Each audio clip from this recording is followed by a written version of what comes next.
Organic chemistry.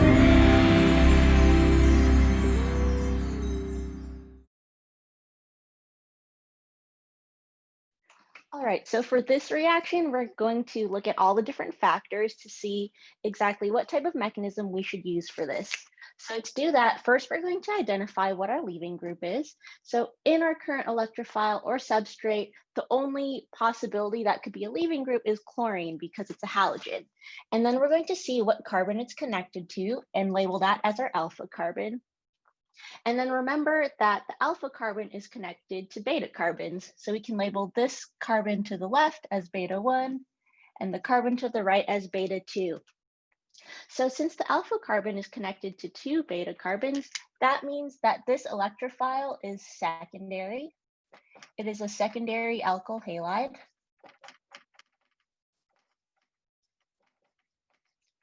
And then now we're going to look at the strength of our nucleophile or base. So we're using NaSCH3, which can be rewritten as Na plus and minus SCH3. So because there's a clear negative charge, this tells us that this is a strong nucleophile. But if you take a look at the chart that I created that shows the list of nucleophiles and bases, you'll see that NaSR, where R is an alkyl group, R is, in this case, in our example, is methyl. So this falls under the category of strong nucleophile, but a weak base.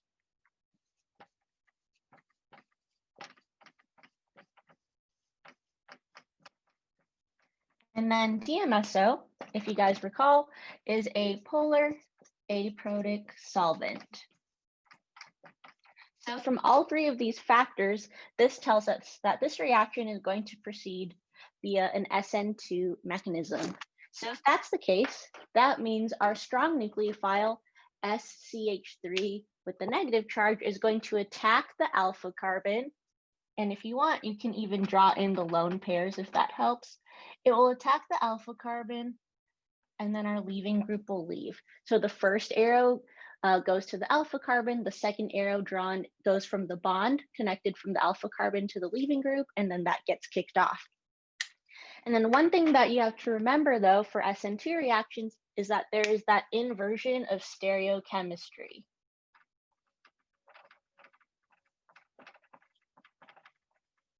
So that means that whatever type of bond the leaving group was originally on, in our product that we're going to draw, our nucleophile SCH3 is going to attach as the opposite bond type. So in this case, we're just going to write it as SCH3 on a wedged bond.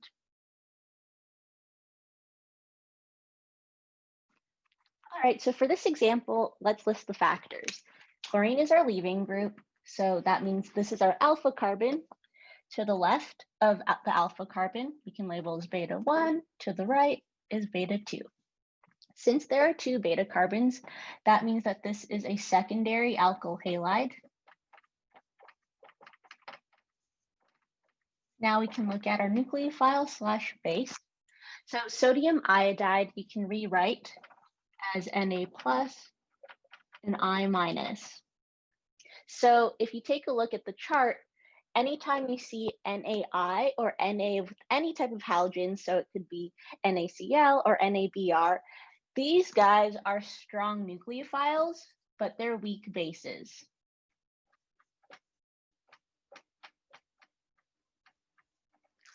And then the last factor, acetone, is a polar aprotic solvent because it does not have any hydrogen bonds. So from these 3 factors, if you take a look at the chart, if you're using a strong nucleophile but a weak base with a secondary alkyl halide, this tells us that this mechanism will proceed through SN2. So remember, SN2 is a one-step concerted reaction where the nucleophile, in this case iodide, is going to attack the alpha carbon and then the leaving group leaves. So in total, 2 arrows that we're going to draw, and don't forget about the inversion of stereochemistry. So everything else in the substrate will stay the same since it did not react with our nucleophile. The only thing that's going to change is once chlorine gets kicked off of that alpha carbon, our nucleophile iodide will just attach as the opposite bond type because of the inversion of stereochemistry. So this reaction fails just because that OH is a bad leaving group. So this reaction cannot occur in this one-step process as how it's drawn here. So the first thing that you want to do is we want to convert OH into a good leaving group, and then we can proceed through this SN2 mechanism using NaCN. So there are a couple ways to do that. One way, because this is a primary alcohol, and one way that you can determine that is that if this was the leaving group, it's connected to the alpha carbon, and the alpha carbon is only connected to one beta. So because it's only connected to one beta, this tells us that this is a primary alcohol. So one way to convert primary alcohols into something that has a better leaving group is we can use HBr, which is one of the ways that you learned to convert bad alcohol leaving groups into a better one. And I'm just going to draw the bond of the OH here just to make it more clear. So the first thing that you're going to do is one of the lone pairs from the oxygen of alcohol is going to grab the hydrogen of HBr. And then since it's only grabbing the H, the bond in between HBr is going to form a lone pair on this bromine. So from here, we'll form our intermediate, where now we have this water molecule, and don't forget about putting the formal charge on oxygen as well as the lone pair that's left over. Water is a much better leaving group than alcohol. So now we can proceed through this SN2 reaction where Br minus is going to come back, which was originally from HBr, and it's just going to attack the alpha carbon, which if you would like, we can label here. It'll attack the alpha carbon, and then water can pop off and leave. So now what we've created is this product. Now that we have bromine, which is a much better leaving group, now we can proceed through reacting it with NaCN to get the desired product. So as you recall, NaCN you can break up, and I'll just write it again here. You can rewrite it as Na plus and Cn minus, and the lone pair from the carbon is going to attack the alpha carbon of our alkyl halide, and then the leaving group can leave. Now from here, since there isn't any stereochemistry shown, you can just rewrite our nucleophile attached to the alpha carbon on an in-plane bond, since stereochemistry for this example is not important. And from there, you get your desired product via an SN2 mechanism, where the first step is we converted the alcohol group into a better leaving group, because alcohols, remember, are bad leaving groups. There are a couple other ways that you could have converted alcohol into a better leaving group, but this is one of the faster and shorter ways.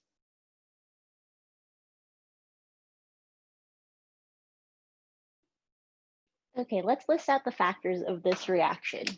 So bromine is our leaving group in our current electrophile that we were given, and it's attached to this alpha carbon. The alpha carbon is connected to beta 1 and beta 2. So since it's connected to 2 beta carbons, that means that this is a secondary alkyl halide / electrophile. Now let's look at our nucleophile / base. So if you take a look at the chart, water is an overall neutral molecule. There's no like negative charge on it. And it's also considered to be a weak base. So remember, if there's no charge, it's a weak nucleophile. And in this case, water is also a weak base. So we can list those factors out.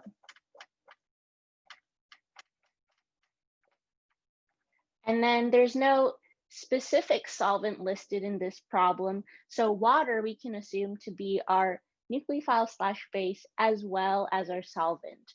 And because water does have hydrogen bonding. That means this solvent is a polar protic solvent.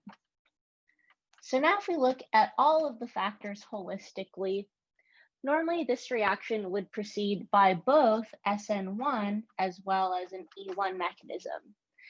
Normally these two types of mechanisms compete with one another. However, in the question that was specified, it specifically said that it's only going to proceed through the SN1 mechanism. So we're just going to follow along with that question and then only look at the SN1 product. So I'm just going to erase these factors just so we have more space to draw out the mechanism. So remember that SN1 reactions are a two-step, technically three-step, but the second step is in two parts. So let's draw out all of those steps. And I'm just going to redraw our electrophile here on the side.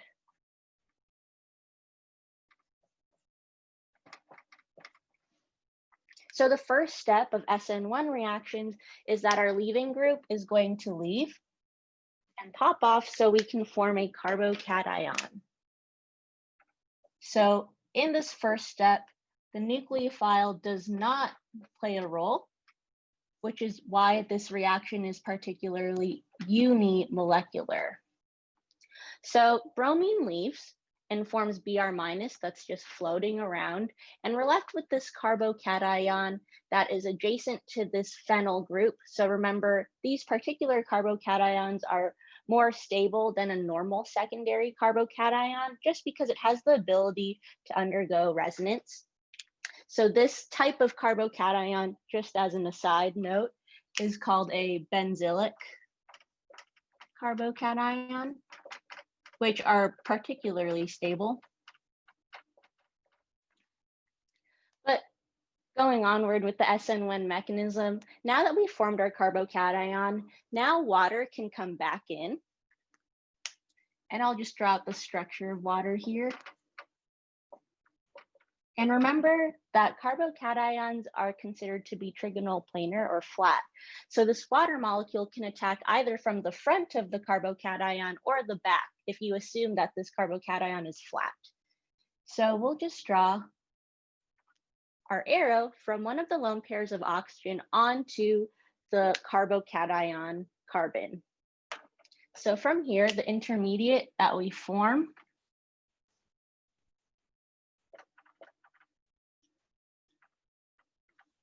has the whole entire water molecule attached.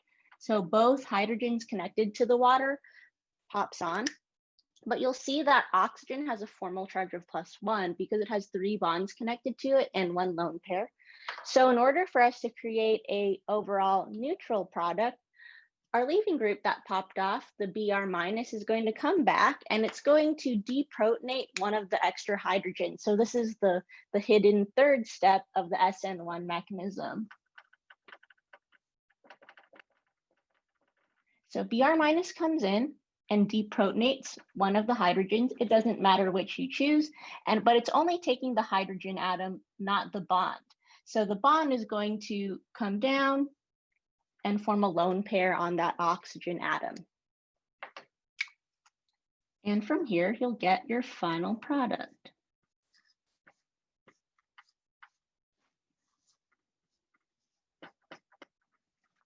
So one factor of SN1 reactions is that they form racemic mixtures. So if you draw your product in this way, where the alcohol is drawn on an in-plane bond, be sure to specify that this is a racemic mixture.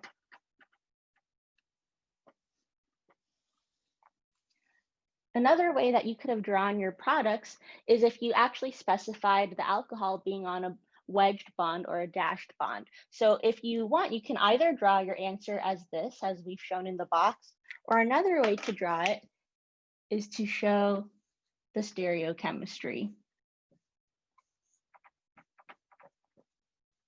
So in this case, you can show that the alcohol is either on a wedged bond or it could also be on a dash bond. So this is another way of saying that it is a racemic mixture. So either way would be correct.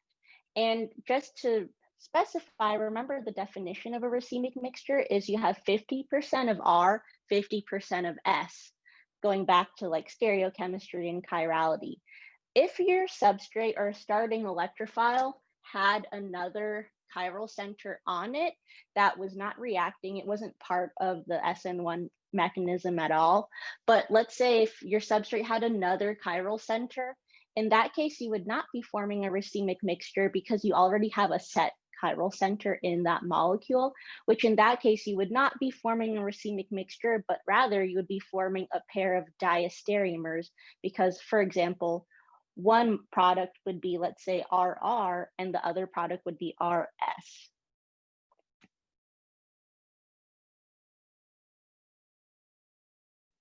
So for this example, let's list all of the factors. Bromine is our leaving group, which means that it's connected to the alpha carbon. And then we can label the rest of the carbons as our betas. So remember, beta carbons are only connected to the alpha carbon. So we have beta 1 up in the top left, we have beta 2 down at the bottom, and then beta 3 to the right. So now if we listed all of the factors, since there are 3 beta carbons involved, that means that this is a tertiary alkyl halide or electrophile.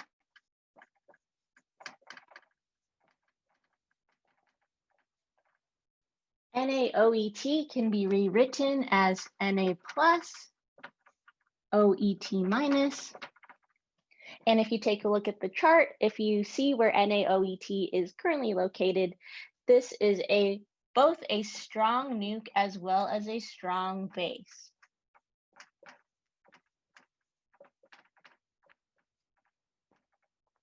And then the last factor is solvent. Acetonitrile, or MECN, is a polar aprotic solvent because it does not have any hydrogen bonds. So from here, all 3 factors lead to the reaction being an E2 mechanism. So one thing to remember about E2 mechanisms is we have to look at the size of the base. So just in general, for an E2 mechanism, if your strong base is small, that means that you're going to follow Zaitsev's rule. However, if the base is big/bulky, then you're going to follow not Zaitsev's rule, but Hoffman's rule. So let's take a look at what our base is. So our base is O-ethyl. So ethyl groups are considered to be smaller. There are only 2 bulky bases that you should know of, but we'll get into that in a different example. But because this is a smaller base, that means we're going to follow Zaitsev's rule. And if you don't remember, Zaitsev's rule means that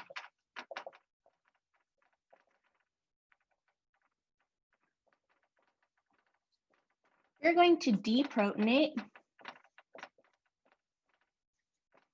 a beta hydrogen from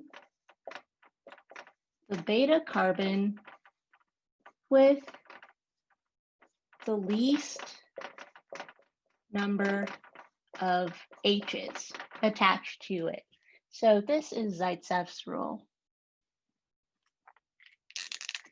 So going back to our original molecule, we can draw out all of the hydrogens connected to each of these beta carbons just for clarity. And I'll do this in a different color just so you guys can see the difference.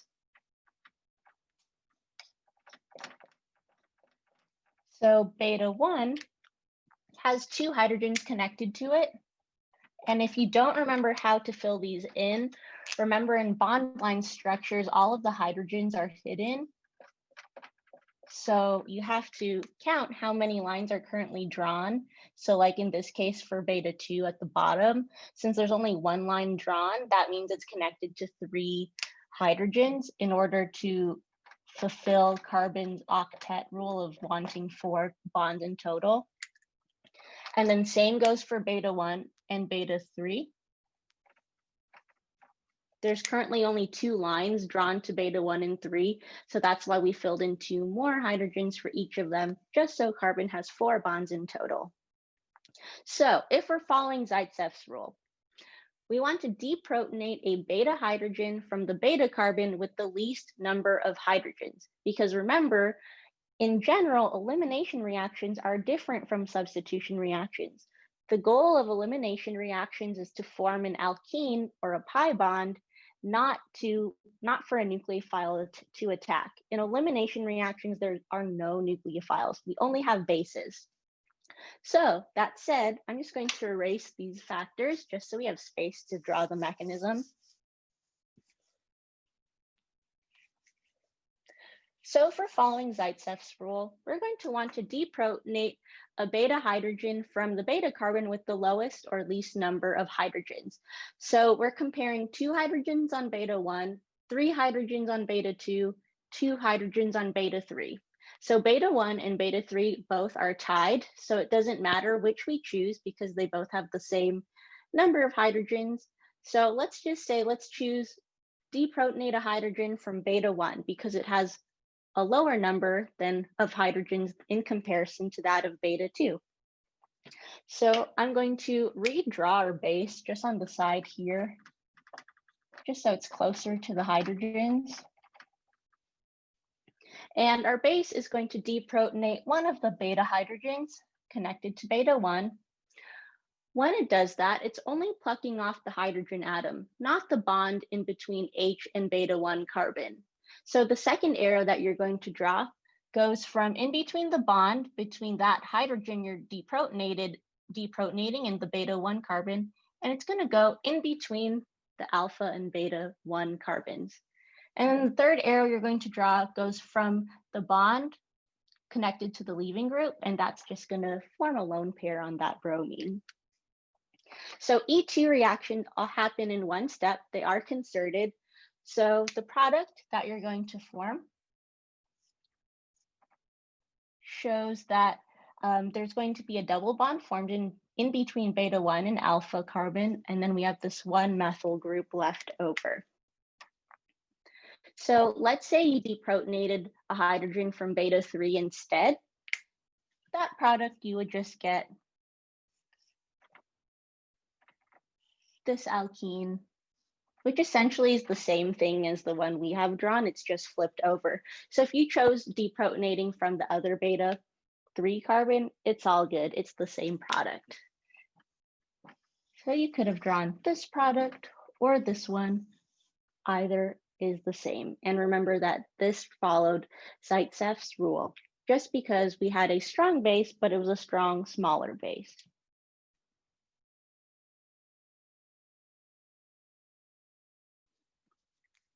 So in this example, bromine's connected to the alpha carbon, and we have beta 1, beta 2, and beta 3. It's the same substrate as the last example, so I'm just going to quickly list out the factors. So this is a tertiary alkyl halide.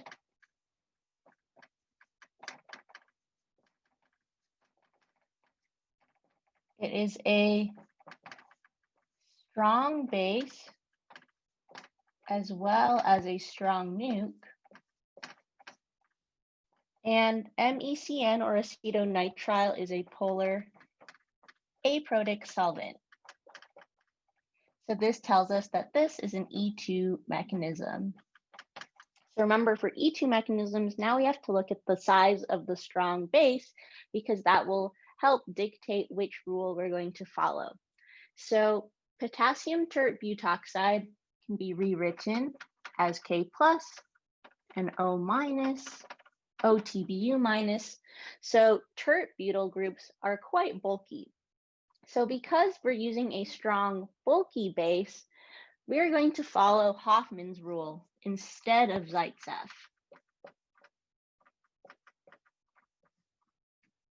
So Hofmann's rule is basically opposite of Zaitsev's rule. So for Hofmann's rule, we're going to deprotonate a beta hydrogen from the beta carbon with the most or highest number of hydrogens connected to it. So if we take a look at our electrophile and then again draw in those hydrogens at each of the beta carbons,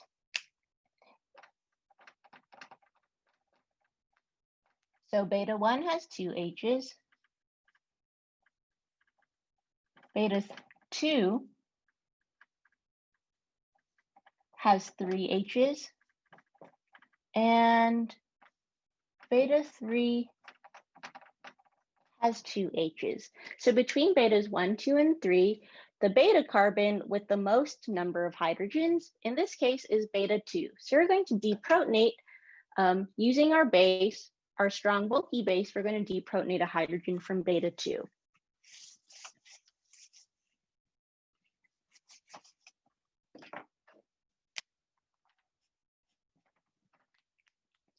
I'm just going to redraw our base on this side of the board, just so it's closer to the hydrogens.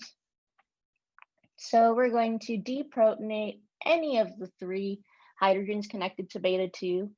And remember, this is an E2 mechanism, so we're going to draw all 3 arrows because this is all happening in one step. And then the bond will go in between the alpha carbon and the beta 2 carbon, and then bromine will leave. So this all happens in a concerted process. So that means the product that we would form is this one. And if it helps you, you can label all of the alpha and beta carbons, just so you know like where everything went. So this was the original alpha carbon. This was beta 1, beta 3, and down here is beta 2. So now you'll see that the double bond is now formed in between the alpha carbon and the beta 2 carbon because that's where we drew that second arrow. So this bond comes over to form that alkene. And remember that because this was a strong, bulky base, we followed Hofmann's rule, which then forms the Hofmann product.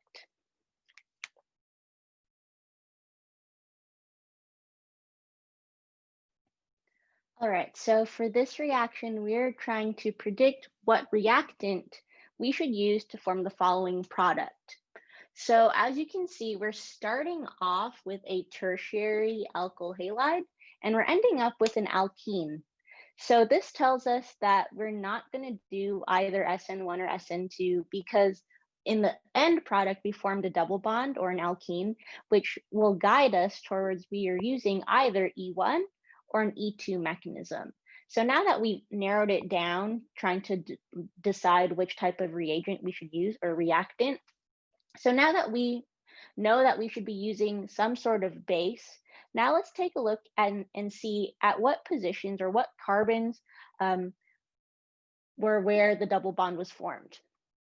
So if we were to label the alpha and beta carbons as we would normally do in our substrate, so chlorine is our leaving group, which means this is the alpha carbon, and we have beta 1, beta 2, and beta 3. So none of the carbons changed in our product, which tells me that there was no sort of carbocation rearrangement. So that means we can go ahead and label all of the same carbons. Where this was our alpha, we got beta 1, beta 2, and beta 3. So as you can see, we formed a double bond or an alkene in between the alpha carbon and the beta 1 carbon. So with that, now let's go back to our starting molecule and see how many hydrogens are connected to each of those beta carbons. So I'm going to go ahead and draw in all of the hydrogens connected to each of these beta carbons. So this should have 3 H's. This has 2 H's. And then this side also has 2 H's.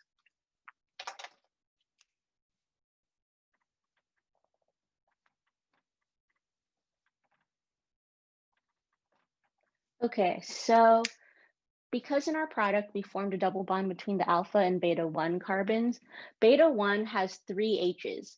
It is the highest has the highest number of hydrogens connected to this beta carbon because both beta 2 and beta 3 only have 2. So thinking backwards, the only rule that would satisfy this particular reaction where we're deprotonating from the beta carbon with the most number or highest number of beta H's would be Hoffman's rule.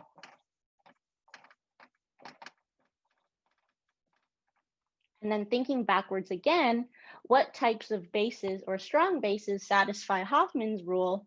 That would be only strong, bulky bases.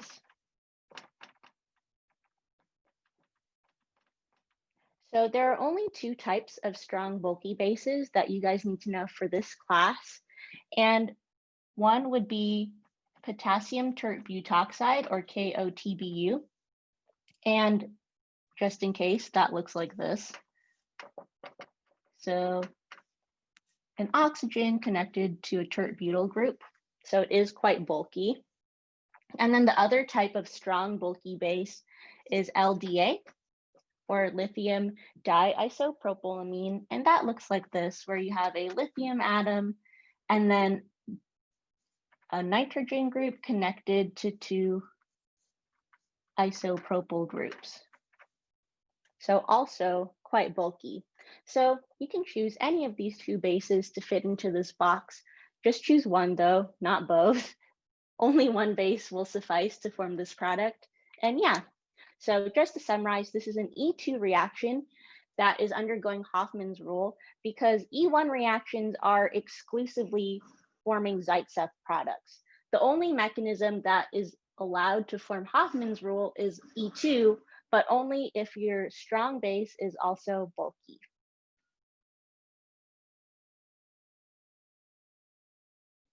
So for this example, let's list out the factors just like normal. So in our current substrate or electrophile, the leaving group is bromine.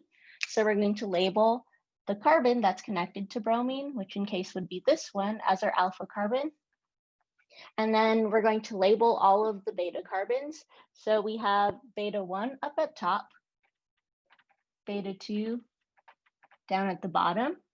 And then technically phenyl is a benzene ring as a substituent. So technically this would also be considered beta 3. And then in this question, they're asking which beta hydrogen should be deprotonated by the base. So let's first figure out what type of mechanism this follows.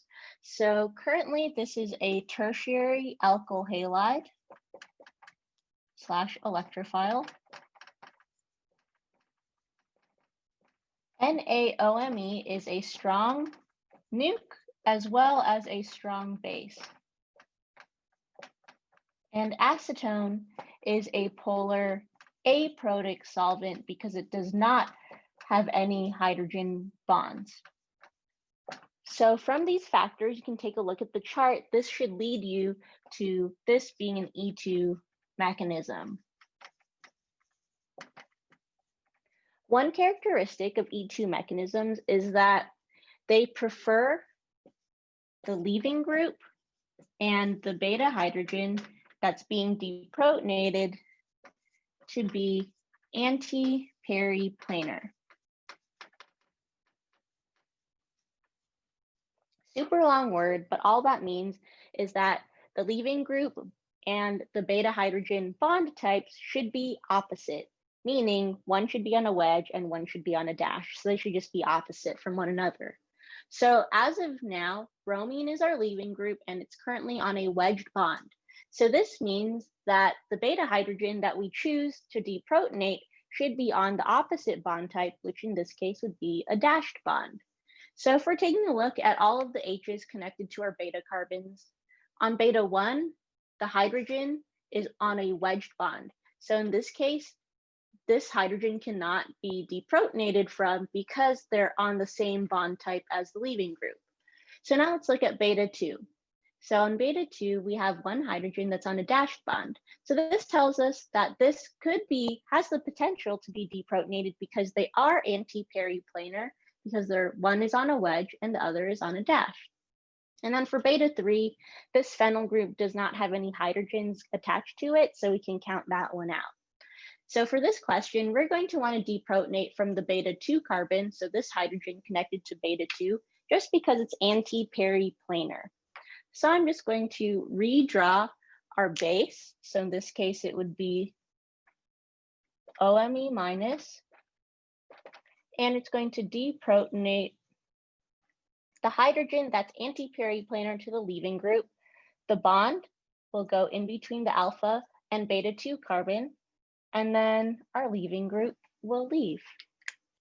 So the final product of this is that we'll form an alkene in between the alpha carbon and the beta 2 carbon.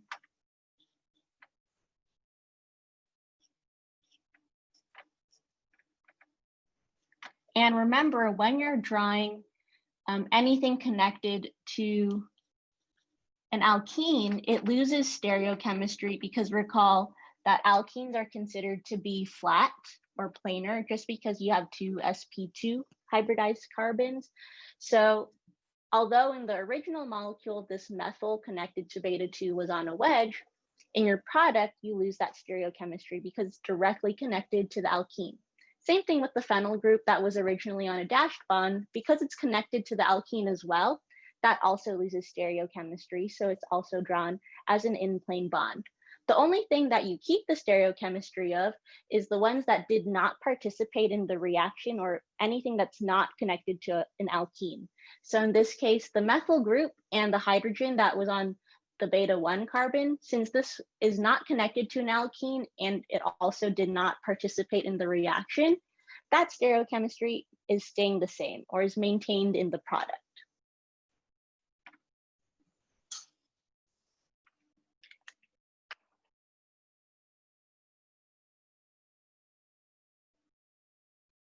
Okay, so for this example, we're going to predict the major and minor products of the following reaction. So to do that, we'll list out all of the factors like usual. Bromines are leaving group, so that means it's connected to the alpha carbon. So we got beta 1 and beta 2. So from this tells us that this is a secondary alkyl halide.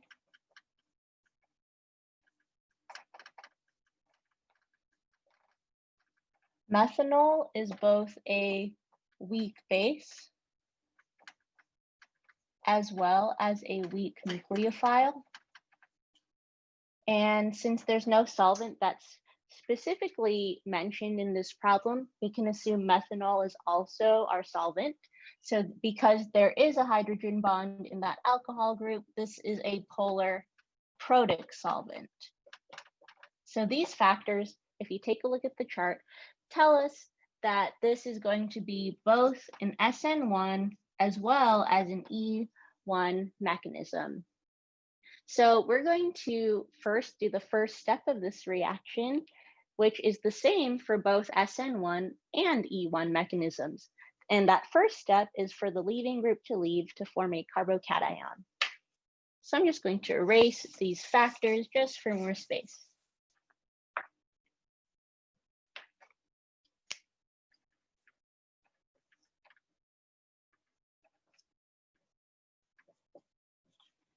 So the first step of the mechanism is the bromine group, the leaving group pops off, and we form a carbocation.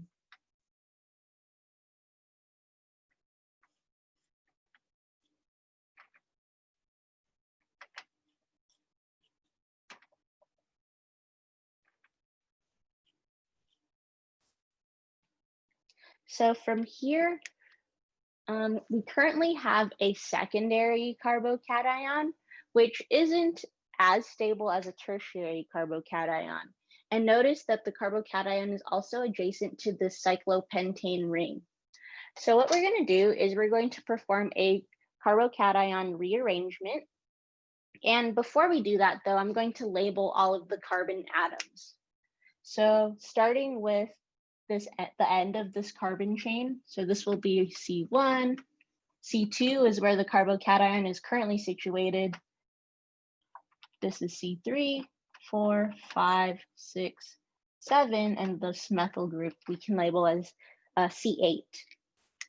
So remember, when we perform this particular type of alkyl shift, which is a ring expansion, we're going to look to see at which bond is closest to the ring, that is part of the ring closest to the carbocation.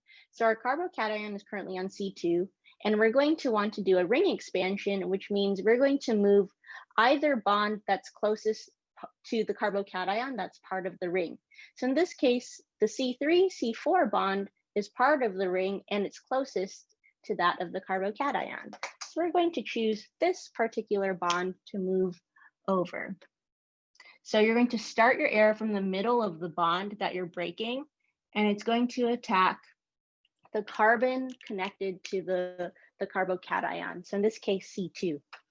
And it currently is a 5-membered ring, and because we're expanding the ring, it always expands to 1 carbon higher, so it's going to go to a 6-membered ring.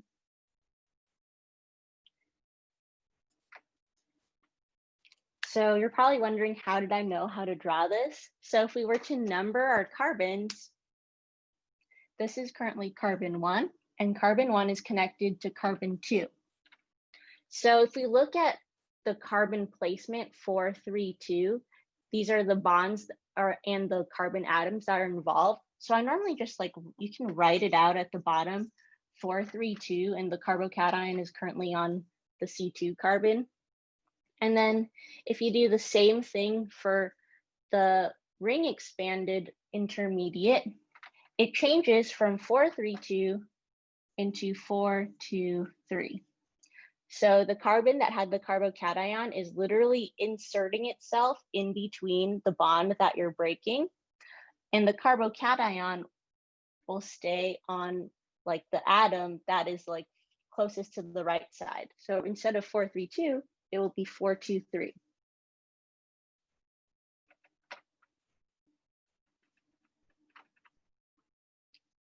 Four, 3, 2 to 4, 2, 3. And then all the other atoms connected to, or that are attached to the other carbons, those all stay the same because we didn't change them. And you can see that in the original intermediate, C3 was originally connected to C8, and that doesn't change. It's still connected to C3 is connected to C8. The only difference now is that the carbocation moved from C2 to C3, and it always moves over 1 carbon. That's why it's called a 1-2 shift. So if the carbocation started at C1, in the rearrangement, it'll be on C2. So it always moves over 1 bond. So from C2 to C3 in this example. So now that we have formed our carbocation intermediate, which is more stable because it went from a secondary carbocation to now a tertiary carbocation, now we can undergo the rest of the mechanism. So I'm going to draw out the E1 mechanism first, because this will help us identify if the E1 reaction is our major or if it's our minor, just so we can see what type of alkene is formed. So let's look to see how many hydrogens are connected to our beta carbons, because in E1 mechanisms, E1 reactions only follow Zaitsev's rule. So if it's following Zaitsev's rule, that means we are going to want to deprotonate a beta hydrogen from the beta carbon with the lowest number of hydrogens connected to it. So I'm going to just redraw this intermediate down here.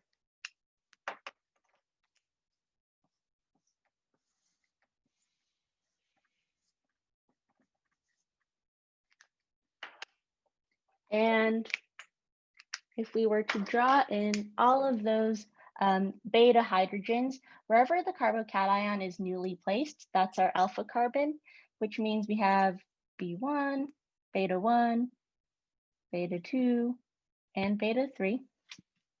So we can draw in all of those hydrogens.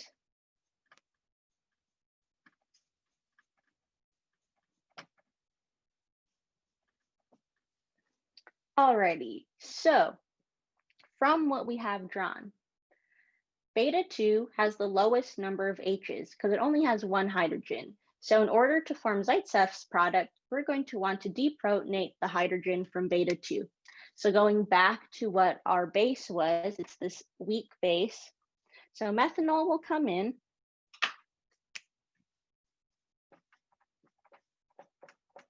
And one of the lone pairs from the oxygen of methanol will deprotonate that hydrogen. And then the bond will go in between the alpha and beta 2 carbons. Since the leaving group already was removed in this first step, we don't have to worry about drawing a third arrow. And this is specific to E1 mechanisms. So that means that our major product is this tetra-substituted alkene. And how do we know it's tetra-substituted? If you labeled the carbons connected to the alkene, so C and C, then you can like circle or take a look at what carbons are directly connected to these two carbons that are part of the alkene. And you can number it too, so that works as well. So 1, 2, 3. There are 4 carbons connected to the alkene carbons, which means that this is a tetra-substituted alkene. If you form either a tetra-substituted or a tri-substituted alkene from the E1 mechanism, that means that the E1 mechanism or E1 product is going to be your major product, just because you're forming a very stable alkene. And remember, the stability of alkenes increases as it becomes more substituted, and tetra-substituted is the most substituted an alkene could be. So because of that, this is going to be our major product. The minor products, you're going to have a bunch of them, is basically you're going to deprotonate from the other carbons of your starting carbocation. So let's say we deprotonated from the beta 1 carbon. Then that product you would get is you would form an alkene in between beta 1 and the alpha carbon. This would get you a tri-substituted alkene. So this is a minor product in comparison to that of the tetra. Another product that you could get is if we deprotonated a beta hydrogen from the beta 3 carbon.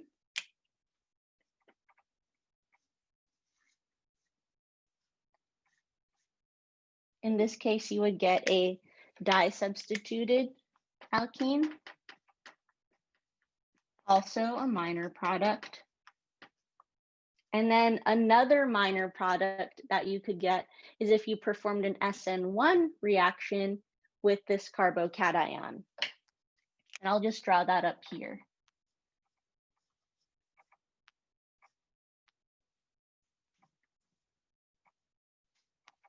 Running out of space. O-M-E. I'm not going to draw out the mechanism of the SN1 product, but just know that this is also a minor product that you would get as well. For the exam or homework problems though, for the most part, it'll just ask you what the major product is, which in this case, then you would just draw your tetra-substituted alkene. But in this case, just to show you that there is a possibility that all of these minor products could also form. So now you at least have the full details in your notes of how to get both major and all the minor products in case you're asked this. But pretty unlikely though. Just take a look at the major product.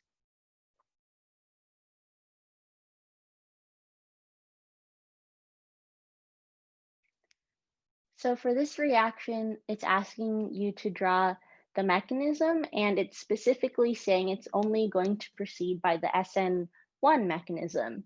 So with that, the first step of the SN1 reaction is that our leaving group is going to leave to form a carbocation.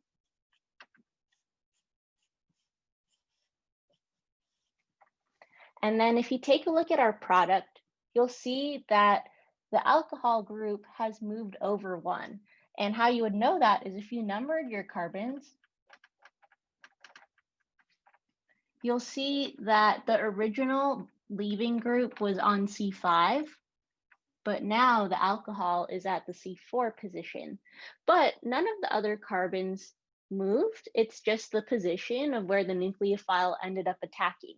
So if none of the carbons moved and you only see the position of the product where the nucleophile is attached on a different carbon position, that means this is going to proceed via a hydride shift.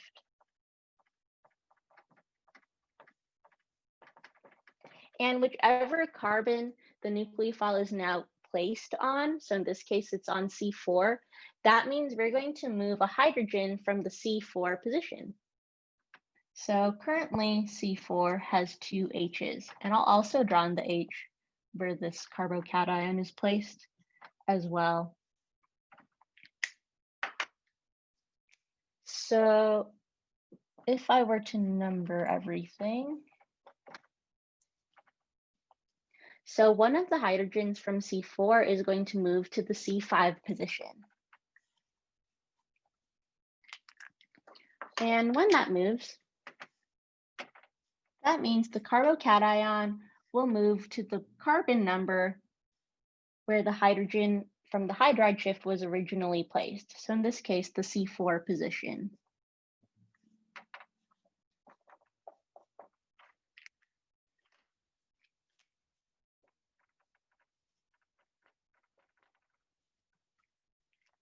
So now that our carbocation moved to C4, now we can just go through the same steps of SN1, where water is our weak nucleophile, and it's going to attack the carbocation.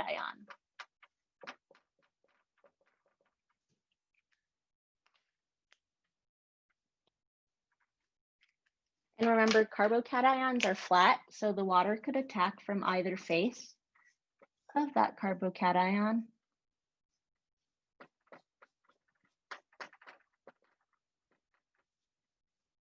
And then that third hidden step of SN1 reactions is that bromine, the Br minus, the leaving group, is going to come back and it'll just deprotonate one of these hydrogen atoms, just so our product is overall neutral.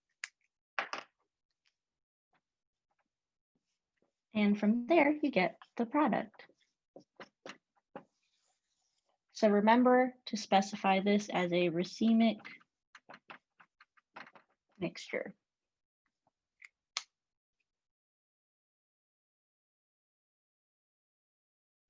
So for this problem, you're given a reactant toolbox, and we have to choose 2 of them in the correct order to perform this reaction.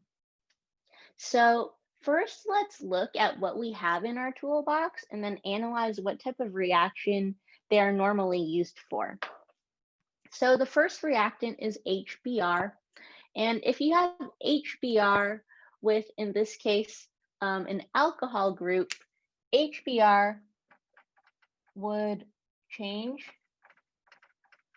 OH to a good leaving group. Tosyl chloride and pyridine also does the same thing, changes OH into a good leaving group. NaCN in DMSO is normally used for SN2 reactions, and HCN in DMSO, that's just a trick. That one you didn't learn how to use. So in this case, because you were taught this reaction before you learned what alkene reactions are able to do with HBr, we're going to ignore the fact that HBr can react with this alkene and just like focus on the transformation of alcohol into a better leaving group. Okay, so because both of these guys are able to change alcohol into a good leaving group, let's just see what happens if we used HBr, because the first step, we definitely have to change OH into a better leaving group because nothing else can happen otherwise. So with that, let's just look at using HBr first. So if we used HBr, and I'll just draw it out here. I'm not going to draw the mechanism of this reaction because the more important step is to see what order of reagents you should be using.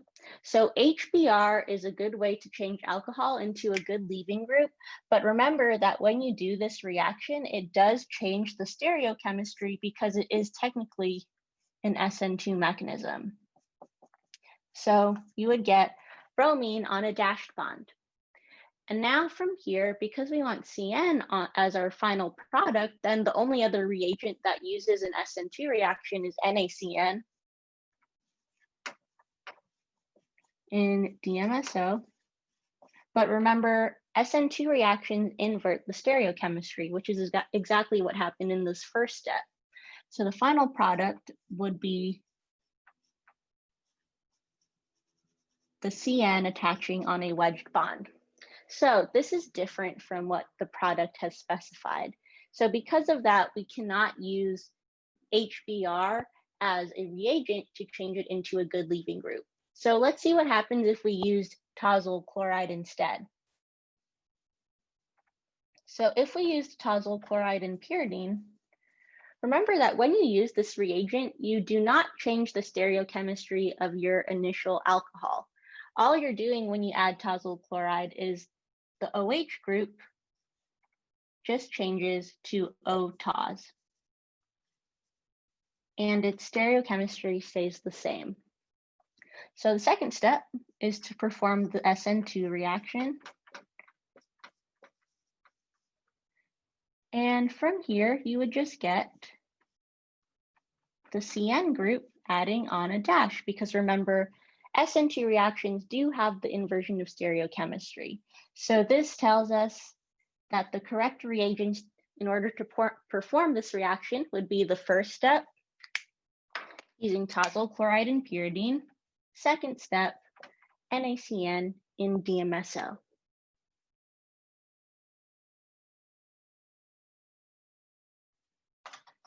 So for this reaction, we're going to do the same thing where we list out what each of these reagents normally do when they're used.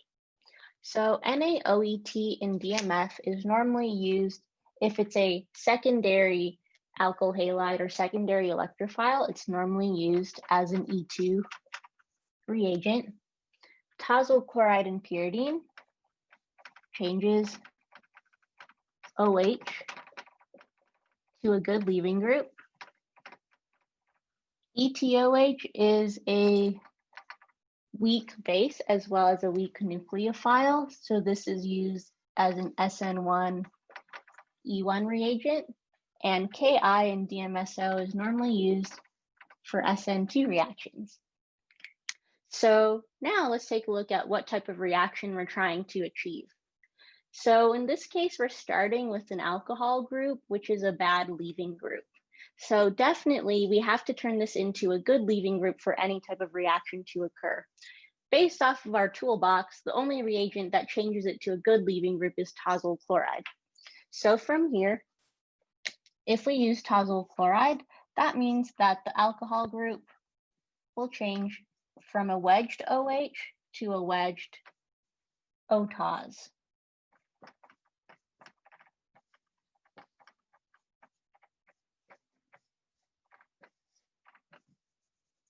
So this is step one. Now in the second reaction, we noticed that the O-ethyl group moved carbon positions. So how we know that is if we number the carbons in our carbon chain, we'll see that the alcohol group originally was on C4, but now the O-ethyl group is on C3. No other carbons moved though, because you can see that the methyl group that was on C3 in our substrate is still on C3 in the product, which means the type of carbocation rearrangement that we're going to perform will be a hydride shift. So from this position, the only reaction that allows us to do any sort of carbocation rearrangement though would be either SN1 or E1 mechanisms. So looking at our toolkit, NaOET in DMF is E2. So we can't use that reaction if we want to do a carbocation rearrangement. Ki in DMSO is also SN2. That one doesn't have carbocations either. So the only reagent we can use is ethanol, ETOH. So that means the second reagent will be ETOH, which will allow us to form that carbocation.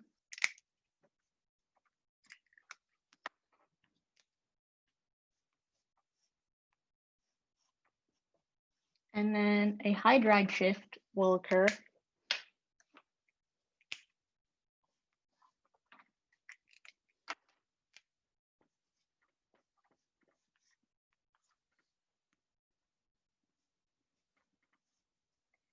And then from there, ethanol can attack.